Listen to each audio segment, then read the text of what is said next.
नमामि समिशाणे निर्वाणे रूपं विभुं व्यापकं ब्रह्मवेदस्वरूपं निजं निर्गुणं निर्विकल्पं निरीहं चिदाकाशे वासं भजेऽहम्। ओम नमः शिवाय। प्रिय भक्तजनों, आप सभी को सावन मास की हार्दिक शुभकामनाएं। सावन का महीना भगवान शिव का महीना होता है। भगवान शिव की आराधना का ये पावन महीना है। सावन के महीने में जो भी भक्त नियम से शिव पुराण की कथाएं सुनता है, सुनाता है, भगवान शिव अपने भक्तों से प्रसन्न होते हैं और उन्हें सुख वैभव का आशीर्वाद देते हैं। आज से आप भक्तगण हमारे चैनल पर नित्य प्रति शिव महापुराण की कथाओं का श्रवण करेंगे। आपसे अनुरोध है, अगर आपको वीडियो पसंद आए तो कृपया वीडियो को लाइक करके ओम नमः शिवाय का जयकारा जरूर लगाइएगा। तो प्रिय भक्तजनों, आज आप सुनेंगे शिव महापुराण के पहले दिन की कथा। हमारे हिंदू धर्म में 18 पुराण शैली से शिव महापुराण सबसे अधिक बार पढ़ा जाने वाला पुराण है। ये हिंदू भगवान शिव और उनकी पत्नी देवी पार्वती के ऊपर केंद्रित है। भगवान शिव हिंदू धर्म में सबसे अधिक पूजे जाने वाले भगवानों में से एक हैं। इस पुराण का संबंध शैव मत से माना जाता है। भगवान शिव को प्रसन्न करने की पूजा विधियों और ज्ञान से भरे आख्यान भी सम्मिलित हैं। हिंदू धर्म में भगवान शिव त्रिदेवों में से एक हैं। इन्हीं संहार का देवता भी माना जाता है। भगवान शिव को महेश, महाकाल, नीलकंठ, रुद्र आदि नामों से जाना जाता है। माना जाता है भगवान शिव महान योगी हैं और इसलिए उन्हें योग की संज्ञा भी दी गई है। हिंदू शास्त्रों में भगवान शिव को एक ऐसे देवता के रूप में वर्णित किया गया है जो बहुत दयालु और भोले हैं और अपने भक्तों की सच्ची पुकार पर प्रसन्न हो जाते हैं। भगवान शिव की महिमा का गुणगान कई प्राचीन ग्रंथों में देखने को मिलता है। शिव महापुराण में उनके विवाह, संतान, रहन सहन आदि के बारे में विस्तार से बताया गया है। तो प्रिय भक्तजनों, ओम नमः शिवाय का जयकारा लगाते हुए आज श्रवण करते हैं शिव महापुराण महात्म्य का। शौनक जी की साधन विषयक प्रश्न करने पर सूत जी का उन्हें शिव पुराण की उत्कृष्ट महिमा सुनाना। आप इस अध्याय महात्म्य को पूरा अवश्य सुनिए। श्री शौनक जी ने पूछा, महाज्ञानी सूत जी, आप संपूर्ण सिद्धांतों के ज्ञाता हैं। प्रभु, मुझसे प्राणों की कथाओं के सार तत्व का विशेष रूप से वर्णन कीजिए। ज्ञान और वैराग्य सहित भक्ति से प्राप्त होने वाले विवेक की वृद्धि कैसे होती है तथा साधु पुरुष किस प्रकार अपने काम, क्रोध आदि मानसिक विकारों का निवारण करते हैं। इस घोर कलिकाल में जीव प्राय आसुर स्वभाव के हो गए हैं। उस जीव समुदाय को शुद्ध बनाने के लिए सर्वप्रथम उपाय क्या है? आप इस समय मुझे ऐसा कोई शाश्वत साधन बताइए जो कल्याणकारी वस्तुओं में भी सबसे उत्कृष्ट एवं परम मंगलकारी हो और पवित्र करने वाले उपायों में भी सर्वोत्तम पवित्र कारक उपाय हो। हे तात, वह साधन ऐसा हो जिसकी अनुष्ठान से शीघ्र ही अंतःकरण की विशेष शुद्धि हो जाए और उससे निर्मल चित्त वाले पुरुष को सदा के लिए शिव की प्राप्ति हो जाए। श्री सूत जी ने कहा, हे मुनि श्रेष्ठ शौनक, तुम धन्य हो क्योंकि तुम्हारे हृदय में पुराण कथा सुनने का विशेष प्रेम एवं लालसा है। इसीलिए मैं शुद्ध बुद्धि से विचार कर तुमसे परम उत्तम शास्त्र का वर्णन करता हूँ। वत्स, वह संपूर्ण शास्त्रों के सिद्धांत से संपन्न भक्ति आदि को बढ़ाने वाला भगवान शिव को संतुष्ट करने वाला है। कानों के लिए रसायन, अमृत स्वरूप और दिव्य है, तुम उसे श्रवण करो। हे मुने, वे परम उत्तम शास्त्र है शिव पुराण, जिसका पूर्व काल में भगवान शिव ने ही प्रवचन किया था। यह काल रूपी सर्प से प्राप्त होने वाला महान त्रास का विनाश करने वाला उत्तम साधन है। गुरुदेव व्यास ने सनत कुमार मुनि का उपदेश पाकर बड़े आदर से संक्षेप में ही इस पुराण का प्रतिपादन किया है। इस पुराण के प्रेरण का उद्देश्य है कलयुग में उत्पन्न होने वाले मनुष्यों के परम हित का साधन। यह शिव पुराण परम उत्तम शास्त्र है। इसे इस भूतल पर भगवान शिव का बाग में स्वरूप समझना चाहिए और सब प्रकार से सेवन करना चाहिए। इसका पठन और श्रवण सर्व साधन रूप है। इसे शिव भक्ति पाकर श्रेष्ठतम स्थिति में पहुंचा जा सकता है। मनुष्य शीघ्र ही शिव पद को प्राप्त कर लेता है।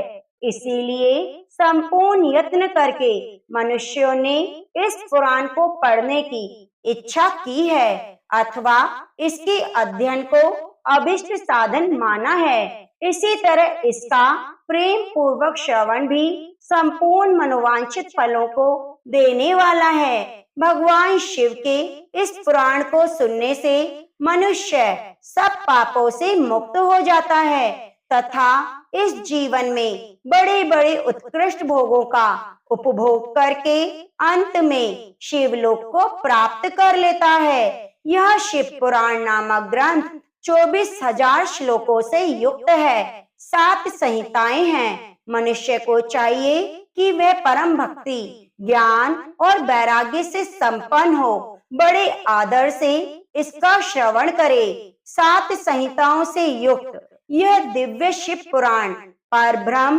परमात्मा के समान विराजमान है और सबसे उत्कृष्ट गति प्रदान करने वाला है। जो निरंतर अनुसंधान पूर्वक इस शिव पुराण को बाँचता है, नित्य प्रेम पूर्वक इसका पाठ करता है, सुनता है, वे पुण्यात्मा है, इसमें संशय नहीं है। जो उत्तम बुद्धि वाला पुरुष अंत काल में भक्ति पूर्वक इस पुराण को सुनता है, उस पर अत्यंत प्रसन्न हुए भगवान महेश्वर उसे अपना परम धाम प्रदान करते हैं। जो प्रतिदिन आदर पूर्वक इस शिव पुराण का पूजन करता है, वह इस संसार में संपूर्ण भोगों को भोग कर अंत में भगवान शिव के पद को प्राप्त कर लेता है। जो प्रतिदिन आलस्य रहित हो, रेशमी वस्त्र आदि के वेष्टन से इस शिव पुराण का सत्कार करता है, वह सदा सुखी होता है। ये शिव पुराण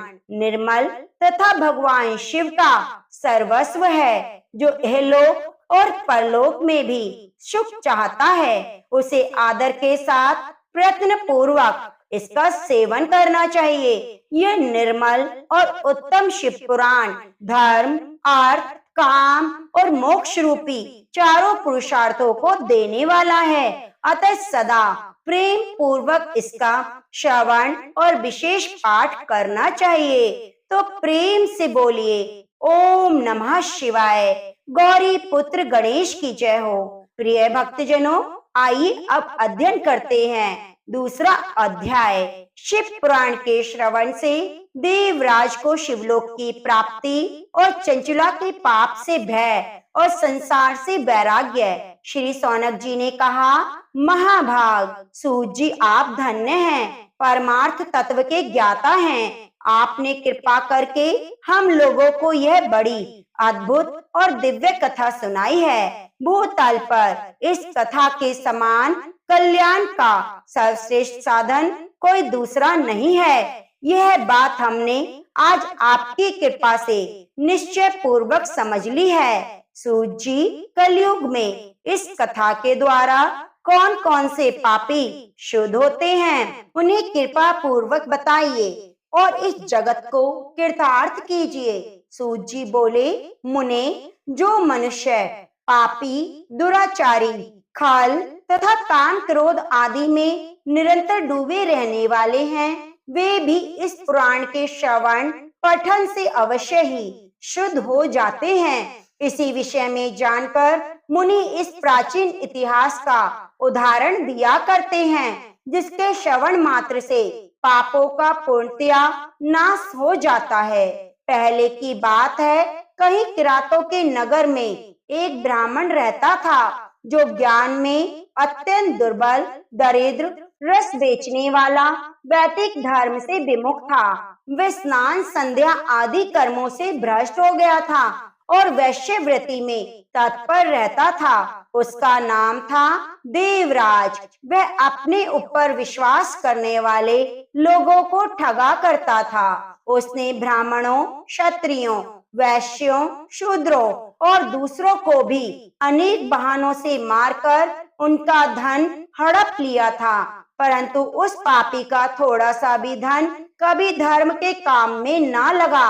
वह वैश्यगामी और सब प्रकार से आचार भ्रष्ट था। एक दिन घूमता घामता वह देवयोग से जूझी प्रयोग में जा पहुंचा। वहां उसने एक शिवालय देखा। जब बहुत से साधु महात्मा एकत्र हुए थे, देवराज उस शिवालय में ठहर गया, किंतु वहां उस ब्राह्मण को ज्वर आ गया। उस ज्वर से उसको बड़ी पीड़ा होने लगी। वहां एक ब्राह्मण देवता शिव पुराण की कथा सुना रहे थे। ज्वर में पड़ा हुआ देवराज ब्राह्मण के मुखारबिंद से निकली हुई उस शिव कथा को निरंतर सुनता रहा। एक मास के बाद वह ज्वर से अत्यंत पीड़ित होकर चल बसा। यमराज के दूत आए और उसे पाशों से बांधकर बलपूर्वक यमपुरी ले गए। इतने में ही शिवलोक से भगवान शिव के पार्षदगण आ गए। उनके गौर अंग कपूर के समान उज्जवल थे, हाथ त्रिशूल से सुशोभित थे। उनके संपूर्ण अंग भस्म से उद्भासित थे। रुद्राक्ष की मालाएं उनके शरीर की शोभा बढ़ा रही थीं। वे सब के सब क्रोध पूर्वक यमपुरी में गए और यमराज के दूतों को मार पीट कर बारंबार धमकाकर उन्होंने देवराज को उसके चंगुल से छुड़ा लिया और अत्यंत अद्भुत विमान पर बिठाकर जब वे शिवदूत कैलाश जाने को उद्यत हुए, उस समय यमपुरी में बड़ा भारी कोलाहल मच गया। उस कोलाहल को सुनकर धर्मराज अपने भवन से बाहर आए। साक्षात दूसरे रुद्रों के समान प्रतीत होने वाले उन चारों दूतों को देखकर धर्मज्ञ धर्मराज ने उनका विधि पूर्वक पूजन किया। ज्ञान दृष्टि से देखकर सारा वृतांत जान लिया। उन्होंने भय के कारण भगवान शिव के उन महात्मा दूतों से कोई बात नहीं पूछी, उल्टे उन सब की पूजा और प्रार्थना की। तत्पश्चात वे शिवदूत कैलाश को चले गए और वहां पहुंचकर उन्होंने उस ब्राह्मण को दया सागर शाम सदाशिव के हाथों में दे दिया। शौनक जी ने कहा, हे महाभाग सूत जी, आप सर्वज्ञ हैं। महामते, आपके कृपा प्रसाद से मैं बारंबार कृतार्थ हुआ। इस इतिहास को सुनकर मेरा मन अत्यंत आनंद में निमग्न हो रहा है। अतः अब आप भगवान शिव में प्रेम बढ़ाने वाली दूसरी कथा कहिए। सूत जी बोले, शौनक जी सुनो, मैं तुम्हारे सामने गोपनीय कथा वस्तु का भी वर्णन करूंगा, क्योंकि तुम शिव भक्तों में अग्रण्य और वेद वेताओं में श्रेष्ठ हो। समुद्र के निकटवर्ती प्रदेश में एक वाशकल नामक ग्राम है, जहाँ वैदिक धर्म से विमुख महापापी द्विज निवास करते हैं। वे सबके सब बड़े दुष्ट हैं। उनका मन दूषित भोगों में लगा रहता है। वह न देवताओं पर विश्वास करते, न भाग्य पर। वे सभी कुटिल प्रवृत्ति वाले हैं, किसानी करते हैं और भांति भांति के घातक अस्त्र शस्त्र रखते हैं। वे व्यभिचारी और खल हैं। ज्ञान वैराग्य सधर्म का सेवन ही मनुष्य के लिए परम पुरुषार्थ है। इस बात को वे बिल्कुल नहीं जानते। वे सभी पशु बुद्धि वाले हैं। अन्य वर्णों के लोग भी उन्हीं की भांति कुत्सित विचारों वाले हैं। वे सदा कुकर्म में लगे रहते हैं, नित्य विषय भोगों में ही डूबे रहते हैं। वहाँ की सब स्त्रियां भी कुटिल स्वभाव की, स्वेच्छाचारिणी, पापा आसक्त, कुत्सित विचार वाली और व्यभिचारिणी हैं। वे सद्व्यवहार और सदाचार से सर्वथा शून्य हैं। इस प्रकार वहाँ दुष्टों का निवास है। उस बाष्कल नामक ग्राम में किसी समय एक बिंदुक नामक ब्राह्मण रहता था।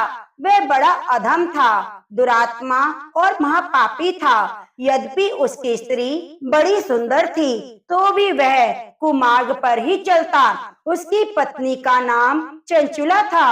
वह सदा उत्तम धर्म के पालन में लगी रहती, तो भी उसे छोड़कर वह दुष्ट ब्राह्मण वैश्यागामी हो गया। इस तरह कुकर्म में लगे हुए विदुं के बहुत वर्ष व्यतीत हो गए। उसकी स्त्री चंचुला काम से पीड़ित होने पर भी स्वधर्म नाश के भय से कलेश सहकर भी दीर्घ काल तक धर्म से भ्रष्ट नहीं हुई, परंतु दुराचारी पति के आचरण से प्रभावित हो आगे चलकर वह स्त्री भी दुराचारिणी हो गई। इस तरह दुराचार में डूबे हुए उन मूढ़ चित्त वाले पति पत्नी का बहुत समय व्यर्थ बीत गया। तदंतर शूद्र जातीय वैश्या का पति बना हुआ वह दूषित बुद्धि वाला दुष्ट ब्राह्मण विनुंग समय अनुसार मृत्यु को प्राप्त हो नरक में जा पड़ा। बहुत दिनों तक नरक के दुख भोग कर वह मूढ़ पापी विंध्य पर्वत पर भयंकर पिशाच हुआ। इधर उस दुराचारी पति विनुंग के मर जाने पर वह मूढ़ हृदय चंचुला बहुत समय तक पुत्रों के साथ अपने ही घर में रही। एक दिन देव योग से किसी पुण्य पर्व के आने पर वह स्त्री भाई बंधुओं के साथ गोकर्ण क्षेत्र गई। तीर्थ यात्रियों के संग से उसने भी उस समय जाकर किसी तीर्थ के जल में स्नान किया। फिर वह साधारणतया बंधु जनों के साथ यत्र तत्र घूमने लगी। घूमती घामती किसी देव मंदिर में गई। वहां उसने एक ब्राह्मण के मुख से भगवान शिव की परम पवित्र मंगलकारिणी उत्तम पौराणिक कथा सुनी। कथावाचक ब्राह्मण कह रहे थे कि जो स्त्रियां पर पुरुषों के साथ व्यभिचार करती हैं, वे मरने के बाद यमलोक में जाती हैं। तब यमराज के दूत उसकी योनि में तपे हुए लोहे का परिघ डालते हैं।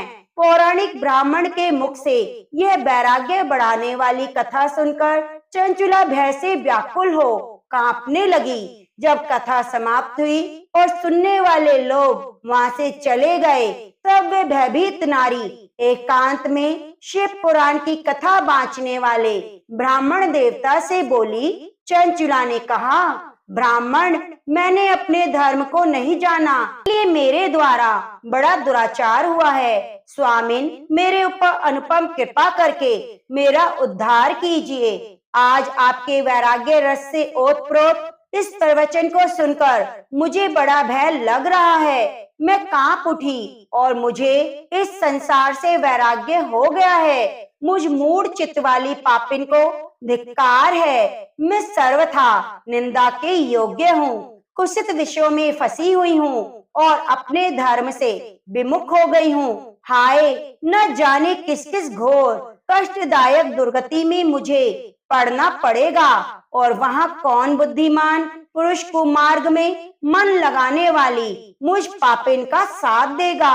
मृत्यु काल में उन भयंकर यमदूतों को मैं कैसे देखूंगी, जब वे बलपूर्वक मेरे गले में फंदे डालकर मुझे बांधेंगे।